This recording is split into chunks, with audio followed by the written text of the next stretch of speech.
I hold your hand in mine, dear. I press it to my lips. I take a healthy bite from your dainty fingertips. My joy would be complete, dear, if you were only here. But still I keep your hand as a precious souvenir. The night you died, I cut it off. I really don't know why. For now, each time I kiss it, I get blood stains on my tie. I'm sorry now that I killed you, for our love was something fine. So until they come to get me, I shall hold your hand in mine.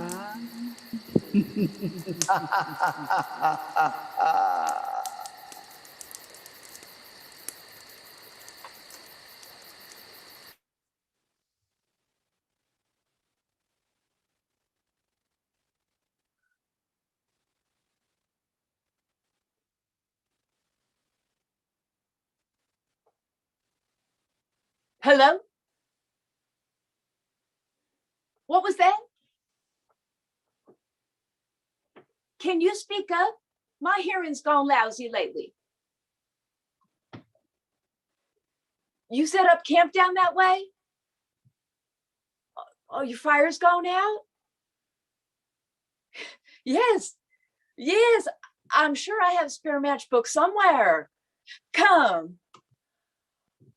There's a vacant stump right there. Why don't you go ahead and sit, and I'll poke around for those matches in a minute or two. But I finally just sat down, and I wouldn't mind mingling with a fellow soul, mired down by one of these weak and weary bodies, if you know what I mean. That's nice now, isn't it? Can I offer you a drink? Real moonshine, a home brew. My old man was something of a bootlegger. Just don't tell the cops, and I won't either. So, Massachusetts, huh? Pretty far from home. Oh, your plates, I saw them when you drove in. Nice wagon, Subaru. I heard of that. Must have cost a pretty penny. Reminds me of my kids, though, when they were teensy. We'd drive all around, never to Massachusetts, just all nowhere, really. Car had blue leather seats, hot in summer. I'd tell my kids, you're gonna get burned. And then they would, and they'd cry, Edge, Edge. And I'd be like, knock it off. We're having a good time.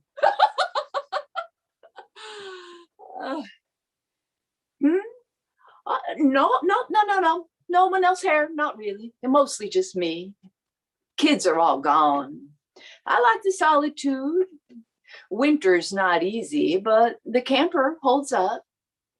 My old man was going to put in a wood stove, and I said, honey, can't we just keep each other warm? What? You heard something? Well, it might be my old man. He comes and goes out from the woods sometimes. Finds some piece of junk and brings them in here like I want them. Or maybe it's the critters you're hearing. I meant to put out some traps and whatnot. You ever trapped before? It's really not bad eating, kind of relaxing in my mind, picking at all those little bones. It kind of reminds me of being locked up, but not in a bad way. You ever been incarcerated?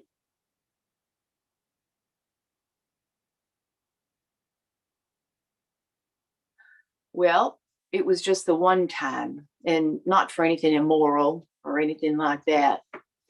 I told you my old man was bootlegging. Well, I got implicated, and I told him, when I get out, I'm going to kill you. And I meant it, but all in all, it wasn't so bad. It gave me time for self-reflecting. Oh, yeah, right. Your matches. I'm sure you want to get back down to your site. Back down to all your things there. All your nice stuff. Now, where'd I put those matches?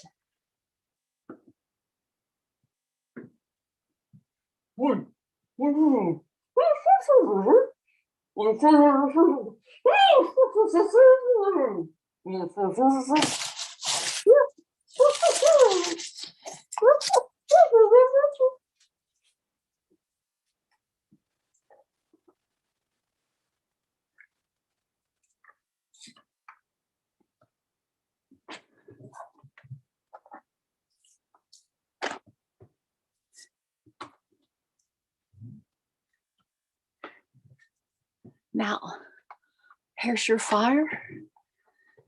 But if I was you, and I'm not, but I'd wait here just a little while longer. And my old man's not right in the mind. And sometimes he gets something in his head. And I'm like, I should have finished you off when I had the chance. Because now he's out there limping around in those woods. And even I don't know what he's liable to do sometimes. I mean, hollering about extraterrestrials. And I'm like, Al, they're not aliens.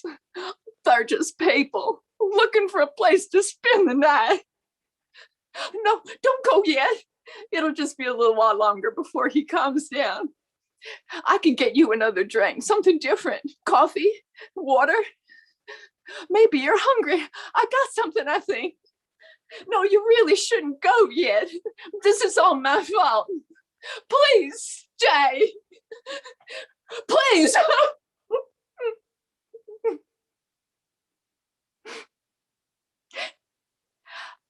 I'm sorry. So sorry. Here, just take the matches at least. Take them. Run.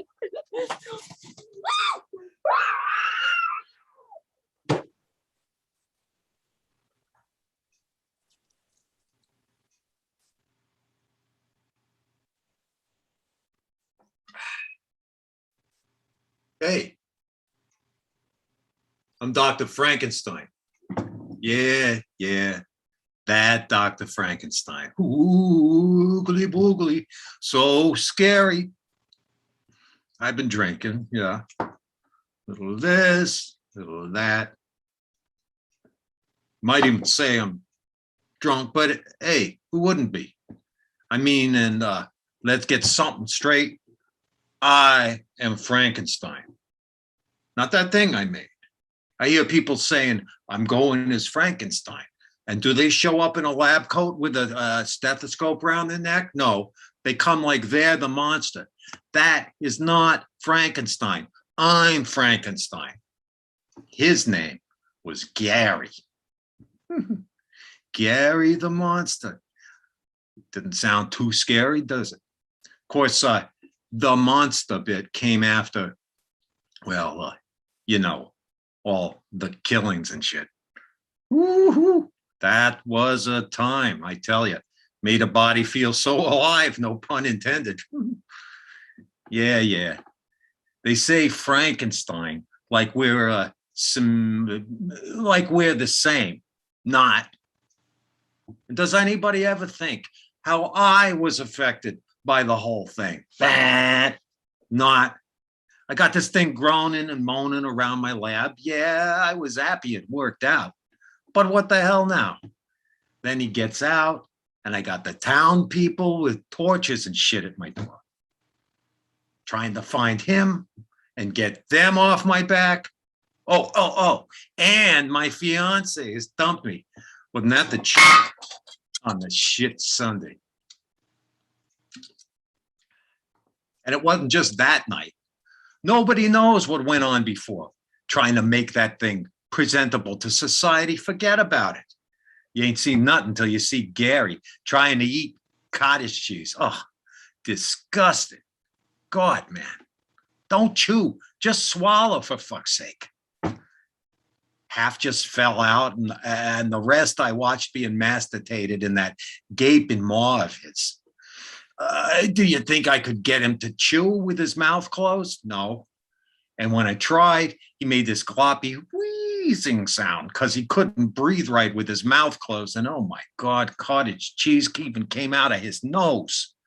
Oh, makes me sick to think about it. This is when I realized that table manners was out. I wouldn't be saying no elbows on the table, or you want to use the fork furthest to the left first, and trying to get him to walk. Not fun. One leg was shorter than the other. I fixed that with a wedge nailed under one shoe. Oh, and then shaking hands. Well, this was my bad. The shaking hand was actually a woman's hand, petite and delicate. Really weird to see this gargantuan extend a dainty hand for shaking. Whoopsie. Hey, I didn't always have the exact parts I needed. Nobody funded old crazy Frankenstein, I can tell you that. Oh, and speaking of parts, his part, you know, that part, just fell off.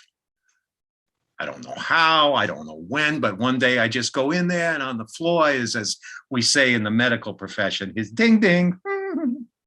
Had to push it with the toe of my shoe into a dustpan. Threw it into the woods, but my God, that sound when I pushed it, kind of squishy sound. Ugh.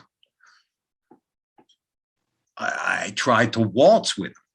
No rhythm in that little lady hand in my hand. It felt so creepy. Oh. He wouldn't wipe his nose, wouldn't wipe anything, if you get my meaning. He drooled and could not seem to know when his nose was running. I had to take care of all those holes. But do I get any credit for that? Man. And all the time with the whiny, moaning. My God, what a baby. Like he was so miserable. Oh, poor Gary. Poor Gary didn't have a ding-ding, do we? Poor Gary got a lady hand. Well, poor Gary is alive, okay? Poor Gary got me wiping his ass every day and feeding him cottage cheese. Jeez.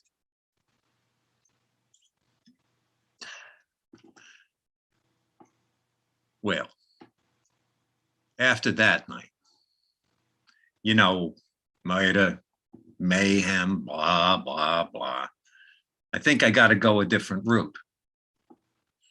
You know, you try so hard.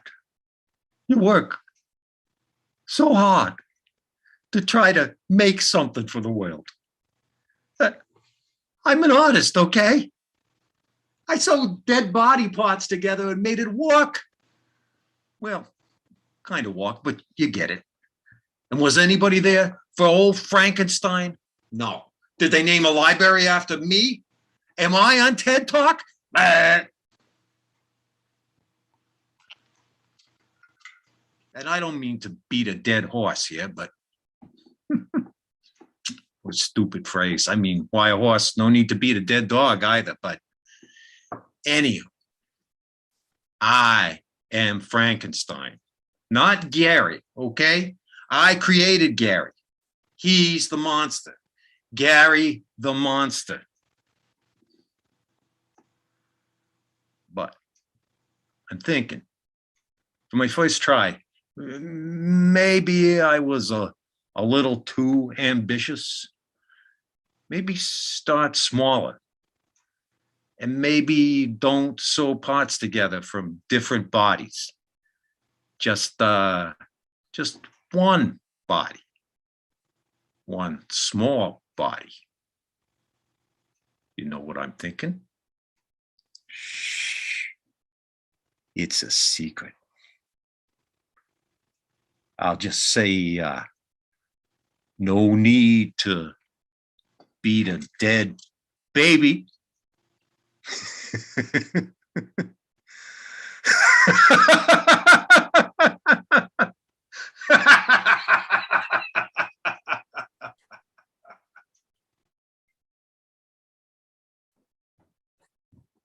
Hi, can I sit here?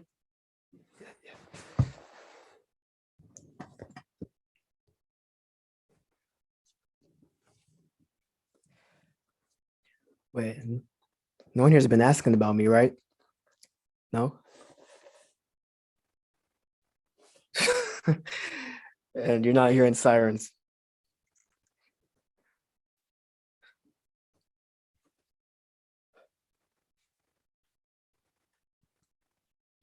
You gotta be kidding me.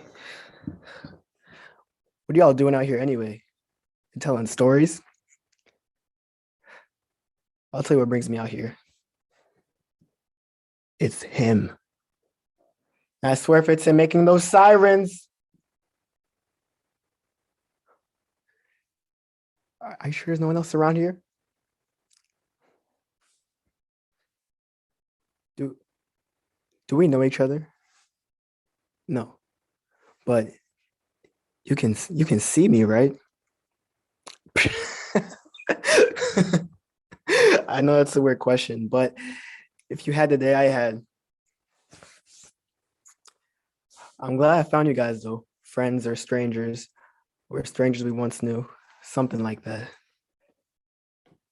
It's not safe to be out there, that I can tell you. He is out there. Again, after all this time. Okay, tell me you didn't hear that. I must be going crazy. He's...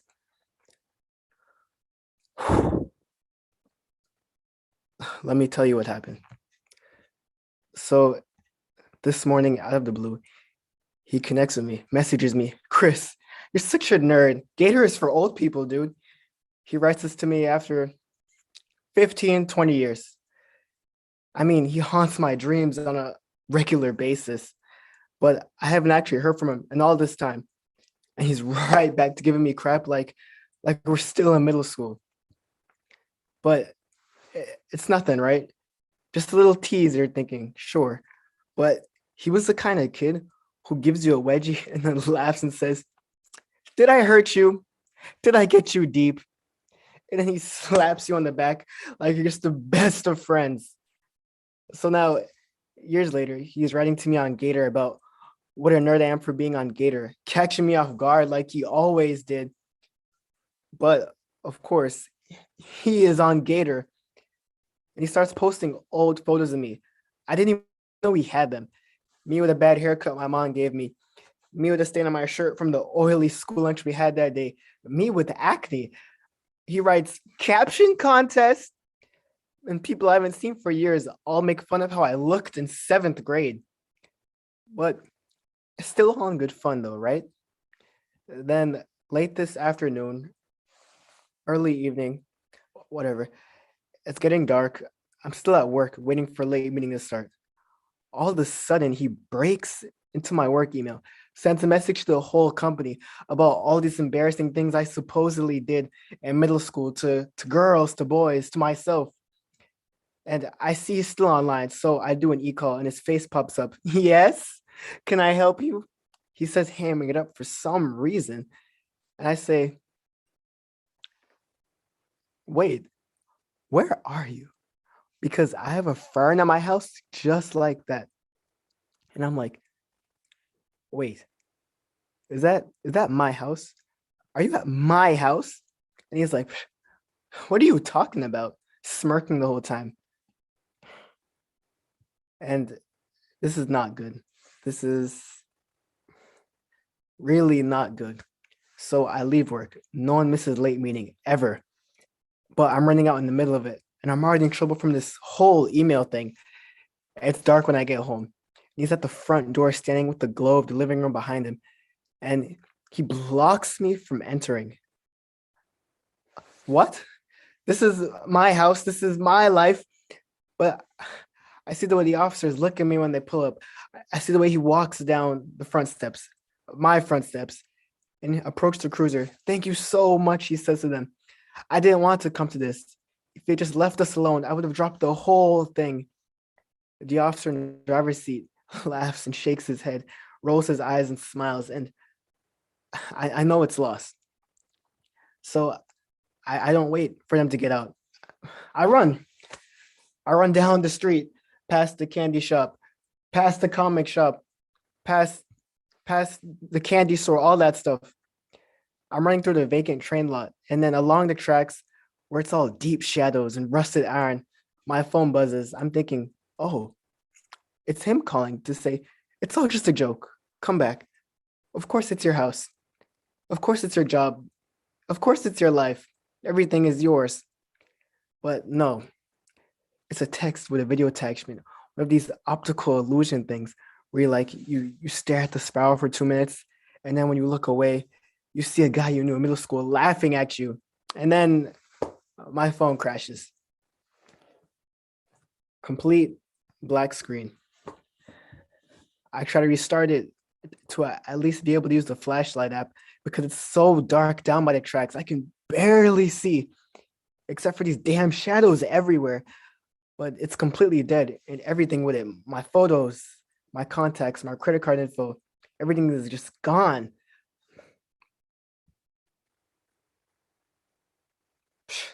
I just checked again.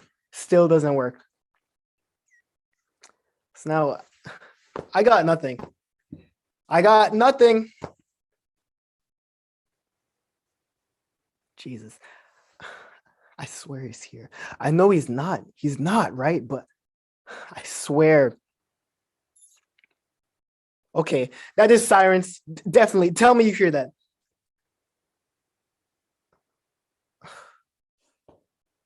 I better go. Thanks for listening, but I should get going. Oh no. So, I've got the phone now. Aren't they amazing? They make things so easy.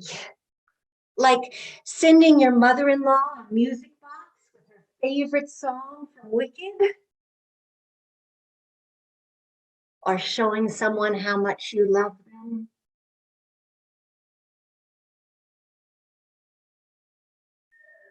Or cheating on your wife.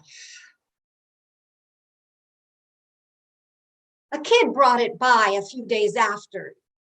He walks his dog near there, and he saw the cross and that beautiful wreath from the funeral. The phone was laying there, just lying there in the grass on the side of the road. I guess Ben threw it out the window because it was well before the intersection. Of course, the phone was unlocked because that's what I demanded. That was part of the plan to make things better. No more goddamn secrets. I forced him to get rid of all his passwords. I told him that I wanted to be able to pick up that phone at any time to check it. And he agreed. And so the kid brought it by and was able to scroll through it, and he knew exactly where to look because that's what kids know how to do now. And he got my address, and the doorbell rang, and I went there. I went to the door, and for some stupid reason, I answered the door thinking maybe it was going to be Ben. And everything else I had simply imagined. But it was just the kid holding Ben's phone. We had been doing so much better. He was really working hard. I really thought things were changing. I mean, he agreed not only to get a new job, but to even move out here, to get away from her, Susan. And that new brewery up in Northfield, Black Phillips Ale, they'd always wanted him. They always wanted Ben, the sales rep. But then there was the travel, motels, overnights. And he swore that he was alone. And he called when he said he would call, and he'd come home when he said he'd be home. I even put that little friend finder thingy on his phone so I could see his car driving around exactly where he said his car would be driving around. And you know, he was only coming back from Lenox that night. After all that travel, he was only coming home from right down the road. And I thought, that's great. We'll be eating dinner together tonight. So I made our favorite dish, poached salmon with hollandaise sauce and sauteed asparagus. Then 15 minutes went by, and then a half an hour. And then I called and it went straight into voicemail. And I thought, no, not again. This cannot be happening again. And I went to check where he was and I turned on that tracker thingy, but it was shut off. It said no signal. And I thought, I am such an idiot. And then the phone rang and it was him, my Ben. And he said, Nora, I am so sorry. The GPS on my phone has gone totally whacked and I was just blindly following it. And now I'm out in these bumfuck somewhere and I wasn't paying attention. And suddenly I realized, Jesus Christ, I don't know where I am. And I said it and I can't take it back. I said, you're lying. You're lying to me, Ben. You're such a fucking liar. And he said, I am so not lying to you. And I said, where are you? And he said, I'm not really sure. And I said, of course you're fucking sure. Just look at your goddamn phone and tell me where you are and what time you'll be home. And he said, it's the weirdest thing because the GPS won't recognize our address and it just takes me to this place on a road and there's no estimated time of arrival. It just stops at this intersection. And I said, no, it does not. The intersection is you and me and that bitch. And you're with her right now in some motel room and she's just sitting there, just laughing at me. She's just laughing at me. Not again, you bastard, not again. And I hung up. And he called again and he said, I think I've figured it out. I'm heading back. And I said, don't bother. And I hung up. And I took all the food, pan by pan, and I tossed it over the deck, pans and all. And then a half an hour passed and he called again and he said, I'm pretty sure I'm getting closer, but it keeps leading me to this same spot. The phone keeps leading me to this same spot. And I said, go to hell. And then he said, Nora, I'm fucking scared. It's taking me there. I don't know what to do because the phone will only take me down this one road. And I'm heading for that place, Nora. That place where the road ends and there's no time there, Nora. It won't tell me what time I'll be home. And I said, throw the fucking phone out the window, Ben, and just come home, please. Ben, just come home. Ben?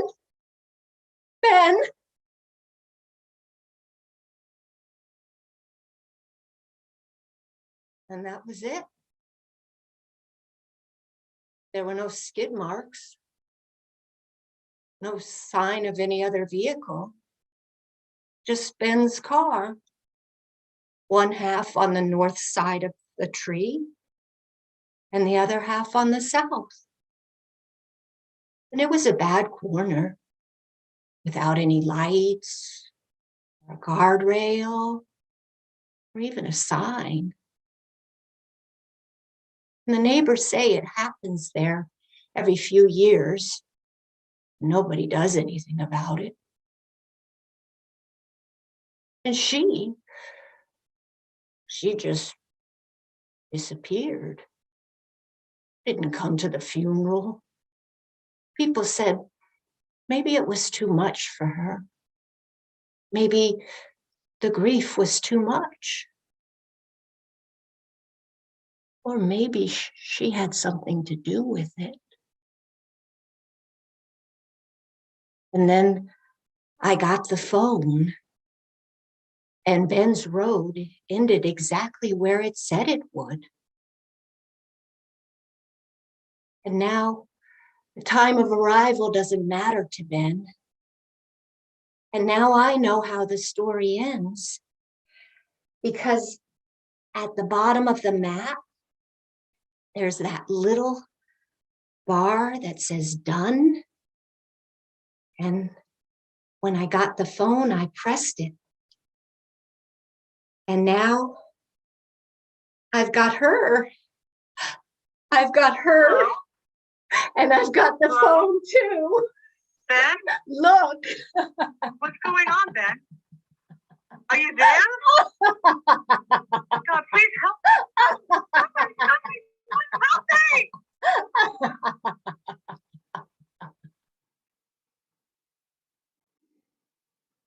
Come closer. Come closer to the fire. They say that when you talk about the dead, they gather to listen, because they want to know how one of them got through to one of us. And the story that I'm going to tell you is a true story. And it was during a time before cell phones, before mobile phones, when you would be alone whether you wanted to be or not. It happened during the 1970s, when I had a lot more hair and there were a lot of more bad haircuts. I was going to work with the Irish Georgian Society in Ireland, and I was thrilled. When I traveled at that time, one of the things I loved to ask people was, where would you go that you'd be afraid? Where would you never go? And then I would go there. But sometimes those places find you. And this was true when I joined the Irish Georgian Society. Now, the Irish Georgian Society restores houses that are built between 1725 and 1750. Most of them were manor houses. They're huge, and they look very severe on the outside. But on the inside, the plasterwork is beautiful.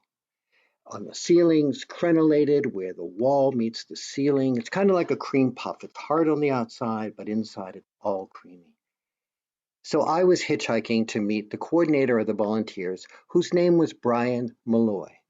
And I was hitching from Dublin, and I got picked up by a farmer. And he had a cart that was attached to his car. He was on his way to pick up a dead cow. So when I got in the car, we had to shout in order to be heard over the clatter, clatter, clatter, clatter, clatter. So we were shouting to each other, and it was one of those beautiful days, a day when the sky is blue enough to drink. And I said to him, "What a beautiful day." And he said, "Yes, I think summer happened last year on a Wednesday." And then I thought, of course, that's why it's so green. It's going to be a rainy summer. He insisted upon taking me right to the door of Roundwood. And when we pulled in that drive, which was half a mile long, the rhododendrons were 20 feet tall on either side, and there was the house standing at the end. So we pull up the drive, clatter, clatter, clatter, making so much noise that sort of everybody knew that I was arriving. And he pulls in front of the house, and he says, "Any chance that I could be coming in?" And I said, I haven't met Brian Malloy, and I am new here, and I can't really invite you in. And he said, "Okay." And then he pulled around and clatter, clatter, clatter. I watched him disappear up the drive. So I took my suitcase and I went up the 2 stairs to the double doors, and I knocked. I looked up and I saw a woman looking down at me, and she pulled away from the curtain, and I knocked again and there was no answer. And I looked around and I didn't see any cars, so I thought, well, maybe she's all alone, and I actually looked really bad because I'd been hitching all day. And so I noticed that there was a barn across the way, and I went over and I changed my clothes. So I came back and I looked a little bit more respectable, and I went up to the door and I knocked on the door and glanced up, and there she was, and she pulled back from the curtains. And then I thought, oh, she's going to think I'm really weird. I mean, first I was dressed in jeans, and then now I'm in nice clothes, and I wouldn't blame her if she wouldn't open the door. So I sat down on the steps to wait for Brian Malloy.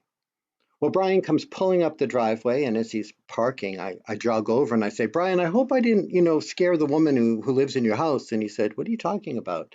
And I said, "Well, the woman." And he said, "I just got back from Iran. The house has been locked up for 2 weeks." And I said, but there was a, and he said, you Americans. And he handed me a luggage, a piece of his luggage, and we went up the stairs to the house. He unbolted those double doors and we went in, and that hallway I'll never forget. There was a ballroom staircase that fanned down, and there was a balcony above that could hold a small orchestra. And you know those big pictures, the ones with the eyes that follow you wherever you go? Those were all along that balcony. He took me into the back, into the drawing room, which had way too many shadows. He made tea, we talked, he had a sarcastic wit, showed me my room, which was the gray room, and then he went to another wing of the building. So I tried to settle down, you know, I unpacked and I kind of snuggled in my bed and I turned off the light. When suddenly the light turned itself on and the bedside table began to knock against my bed. So I jumped up and the light turned itself off and the bedside table continued to hit my bed. So I jumped out of bed, I ran down the hallway, I went past all of those portraits with the eyes that were following me, and I yelled, Brian. Well, he kind of toddles out. I told him what happened, and he says, whatever. And he turns around and he walks back to his bedroom. So I go back to my room, I turn on the light that might stay on, try to get some sleep that night. And at breakfast the following morning, he said, you know, Richard, I have some business to do in Dublin, so I'd like you to take care of the house for a couple of days. And I said, alone? And he said, yeah. I said, no, Brian, I'm sorry.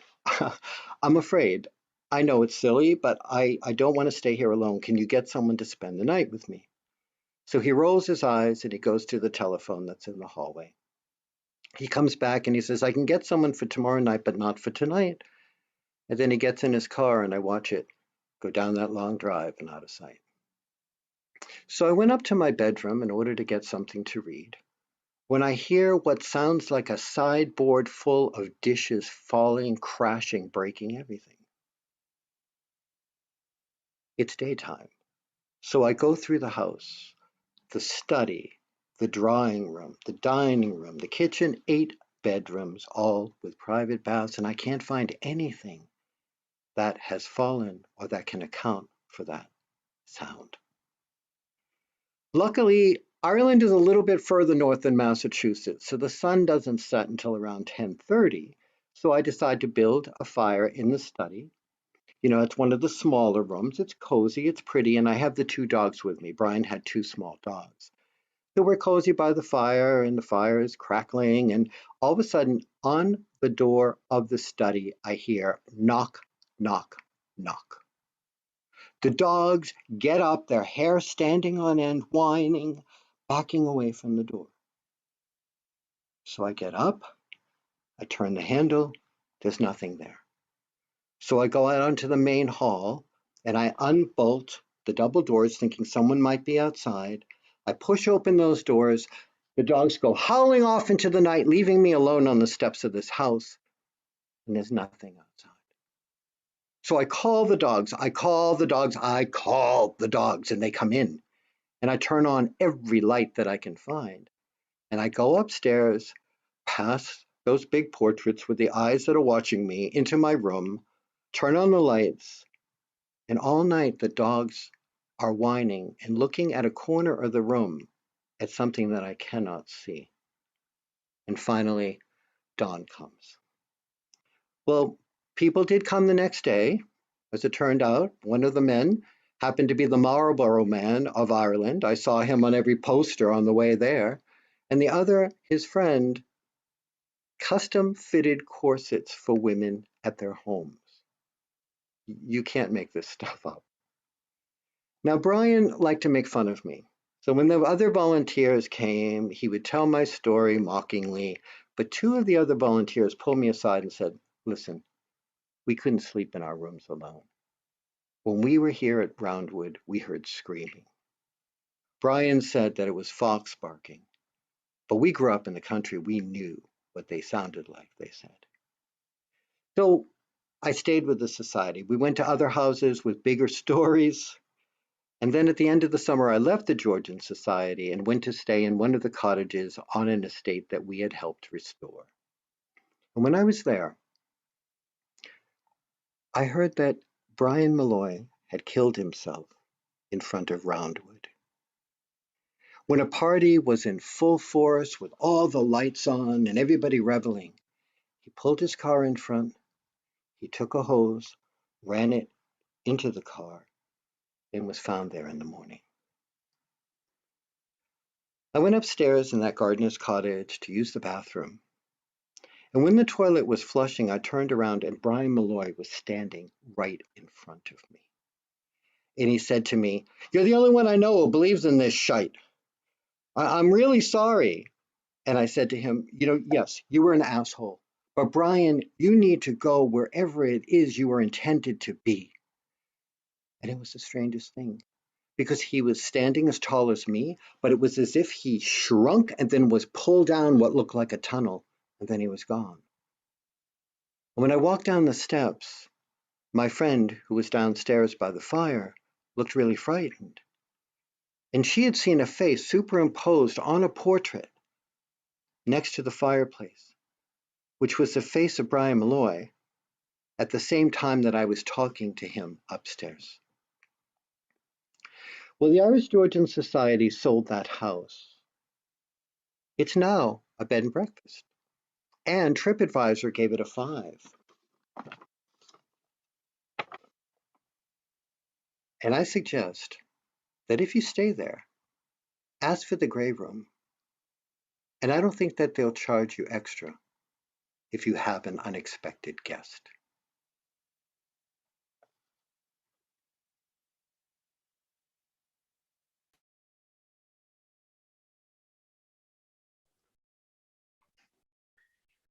If it's anything, it's this damn silence. This goddamn silence. Since the city went dark, that's all I have. Silence. No TV softly mumbling in the background. No muffled conversations from the random dark houses. Nothing but deafening silence. I know why it's called deafening silence. If it weren't for my own voice, I would have believed to have gone deaf. I've sat here and screamed, "Hello? Hello? Answer me." No response. Not even my own dampened echo. No response. My neighbors are shriveled little cowards, too afraid to respond. Cowering in their hovels. When will this end? When will the power come back and all will be as it was before the lights went out? When will people move about in the city and break this fucking silence? Don't get me wrong. When the city went dark and silent, I rejoiced. I've never had much of an appetite for community, parties and the like. I observed them, standing silently watching their mediocre insanity play out before my eyes. Oh, yes, I did see her dress. I didn't know that airline attendant was in fashion now.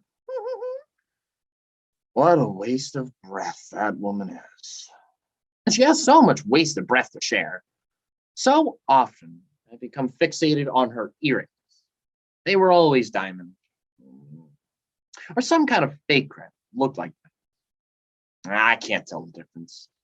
I would stare and see the play of light, random sparkles that would glint and glimmer as she bobbed her head from one face to another, making sure we were all engaged in her clever wit.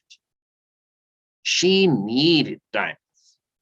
She needed their vibrance and capricious nature to give her some sparkling personality. Hello? Hello? I tried that once in a while, just to see if I get a reaction. Nope. Nothing. I suppose it's my own fault nobody really answers. I haven't really endeared myself to these people. Never wanted to. I am, admittedly, and proudly antisocial.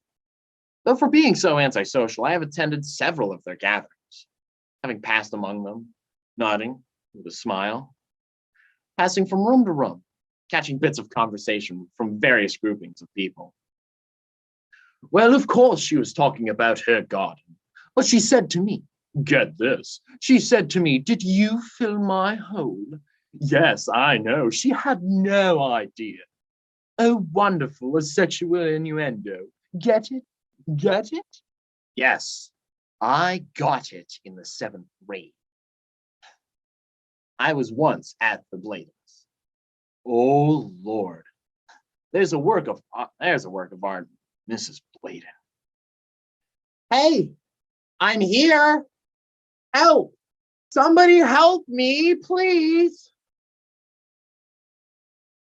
Figure if I use various techniques that may stir someone to a bit of human compassion to get off their ass, check to see if I'm okay.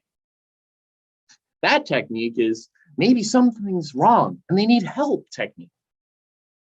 Ow! Help me! Maybe they'll think I've fallen, I've been stabbed. Well, Mrs. Bladen, where to begin? She always threw a fabulous affair. Her words, not mine. Yes, she would say, I'm going to throw a fabulous affair on Saturday at 7. I hope you can join us. Dress as casual. Then, as though she were a clever firecracker or a proper lady, would add casual or optional. If she would laugh, or maybe it's called a chortle. It's a laugh of someone who's never really been comfortable laughing, but knows it's required. A restrained, guttural, like, I would smile, but in my head I was thinking, oh, Mrs. Bladen, you clever little minx. She was always known for wearing a mink stole around her shoulders. The teeth had been fashioned into a clasp that attached to its tail, as though it were biting itself. And for some reason, this was seen as tasteful or elegant. I was disgusted. I had no diamonds for sparkle.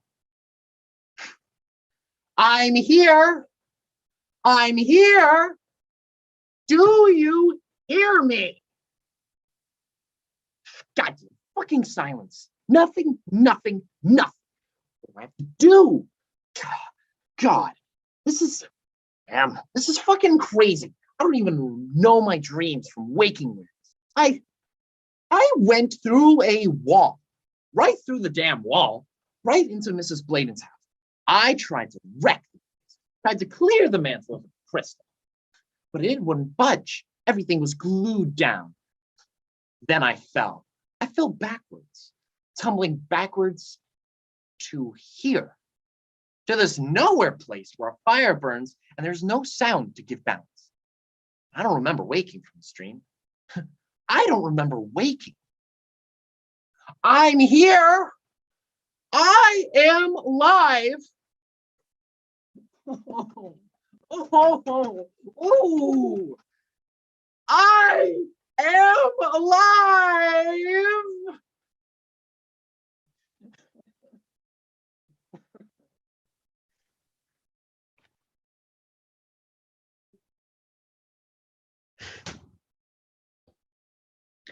It had been a week since my grandmother Constance was diagnosed with a throat tumor. So, it had been a week since I had moved into Constance's house to take care of her. I wasn't sad or afflicted. I didn't really know the woman much. I'd only seen her once as a child. But there was nothing to be done. I had to take care of Constance. Nobody else would. I slowly and almost unwillingly walked towards Constance's room, as I did every morning, and I heard them. The screams. You see, Constance had refused treatment, so there was nothing to be done but await the hour. Since Constance wasn't receiving any medication, all she could do was scream in agony for hours. She wouldn't stop screaming. She wouldn't stop screaming. Not even when her vocal cords would dry or she'd bite her tongue. But that day, the screams were different. They were brutal and desperate. I walked into a room only to see Constance, blood dried around her mouth, her eyes glued to a corner in the room, hands clutching the sheets and screaming in what looked to be pure terror. I rushed to her to clean her mouth, only to notice that her tongue was gone. I called 911 with shaky hands. And as I did, I saw a shadow out the corner of my eye. I looked straight at it, but there was nothing there. I couldn't understand what was happening. How was this possible? I mean, the woman was on her deathbed. How could she have the strength to bite her own tongue off? After a long wait at the ER, Constance was discharged and back in her bed. So I went her to get some painkillers. But the second that I left her alone, she began screaming again. She began screaming again. I rushed back in, only to see Constance, once again, eyes in the corner, clutching the sheets and screaming in fear. Her screams were like grunts that came from her throat, and it made her sound like she was choking.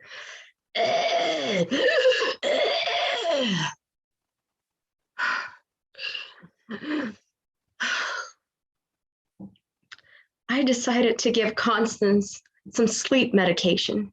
I mean, at least asleep she wouldn't be able to scream, right? That night, as I laid in bed, I felt uneasy. The room was cold, colder than it had ever been before. I got up from my bed and I flinched as my bare feet touched the ground. As I walked towards the window, my toes began turning blue, and the ache that had started in my feet was crawling up my legs. When I finally reached the window, I confirmed it was shut. I checked the old air conditioner and it was unplugged. I couldn't understand what was happening. I tried to leave the room. I really did.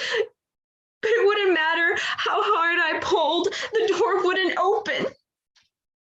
I started screaming anxiously for help. My legs were giving in. And then I saw thick, crimson, foul-smelling liquid pour from the space between the floorboards. Slow in the beginning, but then it covered the entire floor, and I was soon covered in it. The metallic odor that filled the room was nauseating.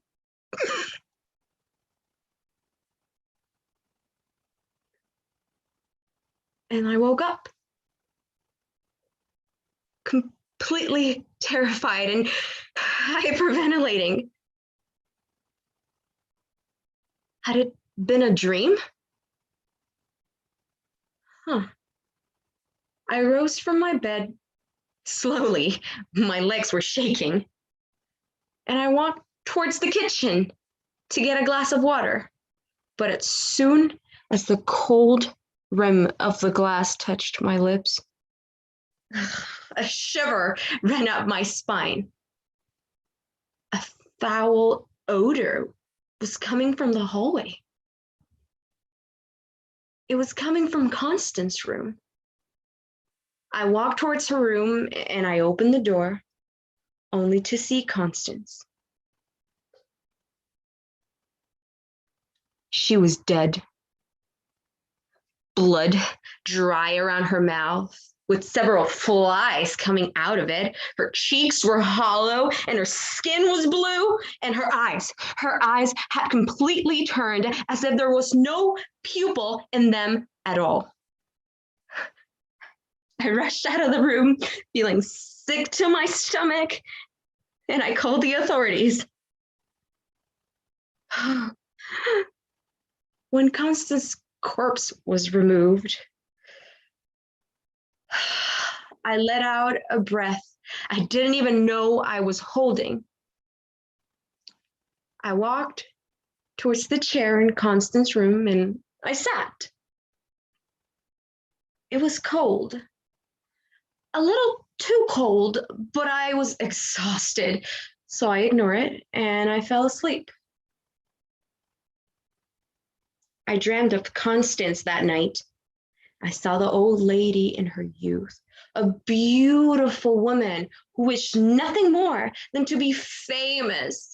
She wanted to be loved by all those who gazed upon her.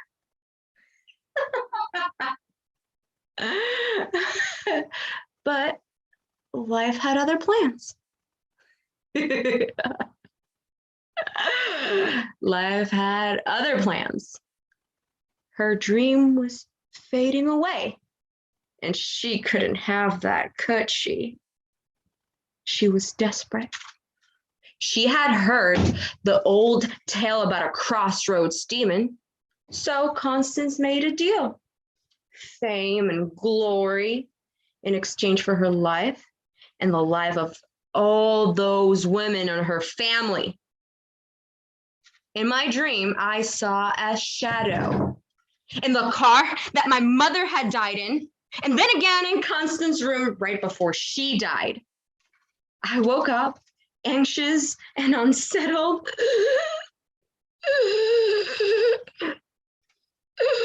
And that's when I saw it.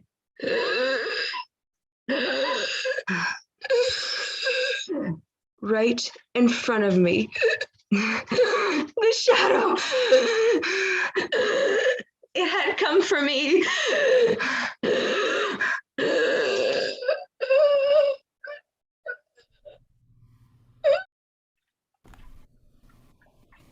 Well, hi. My name's Cindy Betts, and I'm here to play you a song. Anybody remember that line? I'm always surprised by how many people do, or at least say they do. It is the line that made me briefly famous. Got me on Letterman when I was 11 years old, and then on a little tour with some ladies you might know, the Indigo Girls. Of course, it was my daddy's line. Hi, I'm Jimmy Betts, and I'm here to play you a song. It's what he'd say before he launched into his rendition of Wichita Lineman, song that really, truly made him deeply famous. That was a long time ago, though, like Johnny Carson long ago, back when we lived in Boston and had a driver that used to take me to private school. Why, yes, this is his guitar right here. That was part of the shtick when I was little, getting my arm up and over to play it. My uncle made sure I got this guitar after Mom and Dad passed away in that plane crash. Of course, then my uncle hammered at me to practice, practice, practice, practice, practice. That is because my uncle never quite made it in Nashville. I mean, he wrote a couple of songs, that got covered by other artists, and it was enough to get him a nice 2-bedroom ranch up on the hill and an open bar tab down at the bottom of the hill. But it was that bourbon that eventually did him in. What's that? No, I don't hate playing the guitar. No, I love my mom and dad. I was just a kid. I was 9 years old, moved from Boston to Nashville in a New York minute like a lightning bolt from out of the sky. I just wanted to make some friends. That's all I wanted.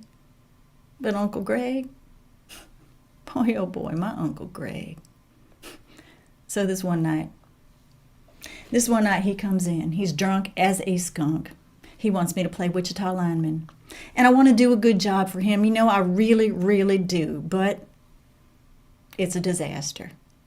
And he lets me know all about it. He starts cussing. He starts kicking the furniture. He starts throwing shit. And he never hit me. But he might as well have with all the fuss he made. Scared me so bad, I eventually just picked up my cat Cinnamon Girl and I took my daddy's guitar and I ran out of there. I still don't know exactly where that bridge is that I ended up under, but there I was, in the rain, shivering cold under some bridge somewhere. And I was thinking about, how long I was going to wait it out before I had to go back to that horror show. And that's when I met Lucky. I know, right? That's his name. "It's your lucky day," he says to me. And I'm thinking to myself, I can't believe this. But then again, after everything I've been through, why should I be surprised that there's a garden gnome sitting under the underpass talking to me? You're laughing. You think I'm not making this up. I am not making this up. Look, there are some hard truths in this life. And one of them is there are garden gnomes in it. Anyway, I says, "Don't hurt me. Don't hurt me." And he just laughed. He said, "Au contraire, I'm here to make your life better. I'm here to make you the best guitar player in the world," he says. He's going to teach me Wichita Lineman. He says, I'm going to learn how to play Wichita Lineman to perfection. Not only that, my Uncle Greg is going to love it. Uncle Greg's going to love you, he says. And the best part of it is, you never have to practice. I never have to practice. Never ever, says Lucky. I was too young to know about all that devil goes down to Georgia stuff, but I really just wanted to make things better in my life, a little bit smoother. So Lucky asked if I liked the sound of this. I just nodded my little head. "Okay," he says. "You only have to do one thing. Every time I ask, you must give me the thing that's most precious to you." Well, I thought about that for a minute. It didn't seem like I had much choice, though, really, or anything to lose. He looked at me as if to say, "Are you in?" And I nodded. And then he looked at me again, and I understood that we were starting right now. And here I was with Cinnamon Girl purring under one arm and my daddy's guitar under the other. So I held it out to him, the guitar. I held it out to him for him to take, and he just laughed. He said, "Missy, who do you think you're fooling?" And he reached out with his two little hands, and he snatched up my Cinnamon Girl, and poof! They just disappeared. They just disappeared. Well, the rain eventually stopped, and I went on home. Of course, Uncle Greg was passed out on the couch. I sat down and started to play the guitar. First, his eyes popped open. Next thing you know, he's sitting bolt upright on those sofa cushions. By the time I finished Wichita Lineman that night, all Uncle Greg could say was, "Good God, good God." Yeah, the rest is history, true and real. I spent a couple years on the state fair circuit as a child prodigy, and then I did all the late night talk shows. Got myself an agent. And then I guess when I was about, Taylor Swift age, they had me opening up for Ricky Lee Jones. And I was in the green room, getting ready, getting pretty. And that's when Lucky shows up. Pair of scissors in his hand. He took my hair. At the time, I had beautiful, long, golden hair, and as I handed it to him, I realized that my hair had become kind of like a sister to me, like I would comb it at night and talk to it. People were really shocked when I came out on stage after that. They were talking about me like I was Sinead O'Connor or Britney Spears, and somebody wrote up something, said I was, what'd they say, I was like subverting the indie folk genre or some shit like that. I didn't care about any of that. I just missed my goddamn hair. Then there was Finnegan, my sweet Finny. I guess I was about 23. And, I just couldn't help myself. He was my bass player. He was 30, divorced, had a little gap between his teeth. So cute. So cute. And a way of looking at me from across the stage, it just sent my voice into a whole nother octave. It had been quite a while between Lucky visits, and frankly, I'd kind of forgotten about him. And anyway, the body and the heart will do what the body and the heart will do, right? But then, sure enough, I'm stepping out of the shower in a Holiday Inn, and there's Lucky. And I say, no, you can't have him. You can't have him. And then I was like, he don't mean nothing to me. I didn't fool Lucky, though. Next day on the news, there's Finnegan sitting in a hot tub with a pair of twins turn out to be 16 years old. I mean, at least I was relieved, because at least he was alive. Then came my night at the Radio City Music Hall, my big solo show. I'd learned my lesson about boys, and I knew Lucky was coming back, and sure enough, I'm looking around for a soda, and Lucky pops out of my goddamn mini fridge. That was the night. That was the night this happened. I couldn't believe it, when he took out that knife and asked me to lay my hand on the table. As he cut off my fingers one by one, by one, by one, I didn't feel a thing. It didn't even hurt. But it did make me realize how much I loved playing the guitar. I mean, I really loved my life as a guitar player. I really shocked that audience when I went out there that night. You should have seen it. I think about half of them left by the time I got to the second song. By the time I played Wichita Lineman, wasn't more than half a dozen people in the house. Thing of it was, I could still play guitar just as well as I ever had. In fact, I think I actually sang a little better. But, yeah, things changed after that. The gigs dried up. There was an intervention with my manager, Julia. They had me meet with some psychiatrist out at McLean Hospital in Cambridge. I mean, I guess I knew things were really bad when the manager of the Coney Island Freak Show got in touch, promising me my own tent. Well, that's when I moved up here to Maine, got this little attic apartment. I know Lucky's coming back. I know he's coming back. But I got a surprise for Lucky. See, I do. Because I only got one thing left in this life that's worth a damn. And there is no way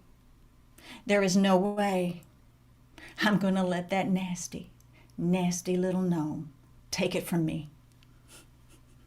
Mm-mm. Can you see that?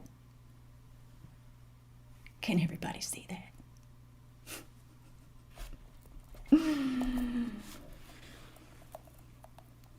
You can't have it, Lucky.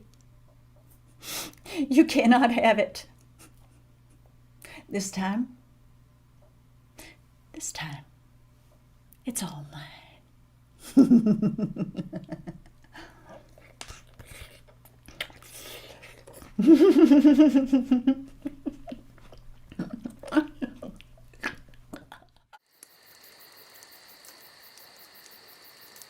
About a maid I'll sing a song, sing rickety-tickety-tin. About a maid I'll sing a song who didn't have her family long. Not only did she do them wrong, she did every one of them in. She did every one of them in. One morning in a fit of pique, sing rickety-tickety-tin. One morning in a fit of pique, she drowned her father in the creek. The water tasted bad for a week, and we had to make do with gin. We had to make do with gin. Her mother, she could never stand, sing rickety-tickety-tin. Her mother, she could never stand, and so a cyanide scoop she planned. The mother died with a spoon in her hand, and her face in a hideous grin, her face in a hideous grin. She weighted her brother down with stones, rickety-tickety-tin. She weighted her brother down with stones and sent him off to Davy Jones. All they ever found were some bones and occasional pieces of skin, occasional pieces of skin. She set her sister's hair on fire, rickety-tickety-tin.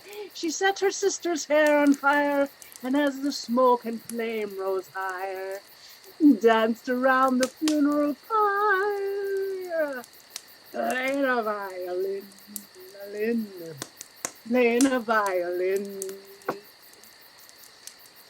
One day when she had nothing to do, rickety-tickety-tin. One day when she had nothing to do, she cut her baby brother in two and served him up as an Irish stew. And invited the neighbors in, invited the neighbors in. And when at last the police came by, rickety-tickety-tin, and when at last the police came by, her little pranks she did not deny. To do so she would have had to lie. And lying she knew was a sin, a sin. Lying she knew was a sin. My tragic tale I won't prolong, rickety-tickety-tin. My tragic tale I won't prolong, and if you did not enjoy my song, give yourselves to blame if it's too long. You should never have let me begin. You should never have let me begin.